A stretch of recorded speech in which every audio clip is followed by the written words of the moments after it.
Salve a tutti ragazzi, intanto auguri di buona Pasqua a tutti.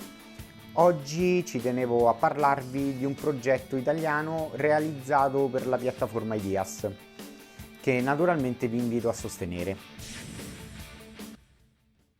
Si tratta dell'A-Frame Cabin realizzato da Norton74 alias Andrea Lattanzio, che ci ha dato gentilmente l'autorizzazione a parlarvene. Naturalmente colgo anche l'occasione per salutarlo e ringraziarlo. Prima di introdurre il modello vi parlo brevemente della struttura a cui Andrea si è ispirato. L'A-Frame Cabin è una costruzione tipica dei boschi di conifere degli Stati Uniti, ma di forma nota anche in Europa, in Cina e nelle isole del Pacifico meridionale. È un riadattamento dell'archetipo di casa dall'iconica forma triangolare che ricorda appunto la lettera A, come potete ben vedere dalle immagini.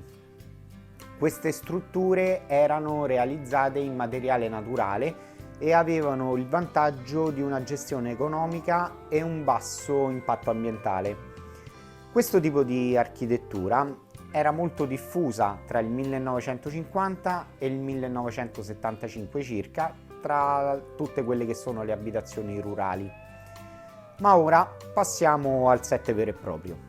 Iniziamo col dire che Norton74 ha costruito questo progetto ispirandosi in parte al libro Pain Hollow di Arlan Hubbard sul vivere una vita più semplice in una casa costruita a mano. La prima cosa che si nota è l'accuratezza dei dettagli e la grande somiglianza con la struttura reale. È composto dall'edificio principale e circondato da accessori come la legnaia, una vecchia barca a destra, la scala in legno decrepita, diverse piante e tronchi d'albero pronti per essere tagliati.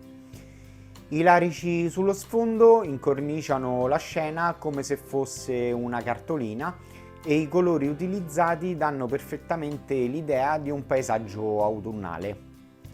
Si può vedere come il set sia realizzato con tante tecniche speciali e divertenti che rendono l'esperienza di costruzione veramente interessante. Se ci fate caso, infatti, un esempio lampante è l'utilizzo di molteplici martelli per realizzare quelle che sono le fondamenta della casa. Trovo che sia intanto un'idea veramente geniale e soprattutto apprezzo la cura e l'attenzione allo studio delle tecniche di costruzione utilizzate. Bellissimi gli elementi stampati come i funghetti vicino alla legnaia e le scale dall'aspetto mal ridotto. Gli stessi elementi usati per le scale sono stati utilizzati anche sulla facciata, in particolare sotto le finestre e sulla porta. Mi piace soprattutto la composizione del lucernario sul tetto e la sua copertura sempre in legno. Adoro la tenera casina per gli uccelli posta sempre in alto a destra. Interessante è l'utilizzo delle piastre per realizzare il rivestimento del tetto e delle pareti. Mi piace molto anche il pavimento con alcune assi sollevate a dare l'idea di un pavimento malmesso. Con il progetto sono incluse due minifigure, Dan e Ethan, protagonisti del progetto, e di cui voglio farvi osservare i dettagli minuziosi degli abiti e dei simpatici copricapi.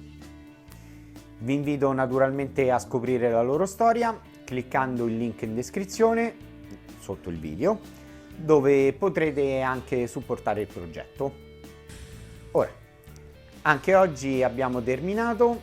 Io ragazzi vi saluto, vi ricordo di iscrivervi al canale per essere sempre aggiornati su tutte le news e sui set in uscita. Un bacione e al prossimo video. Naturalmente ricordatevi, solo il meglio è abbastanza. Ciao ragazzi!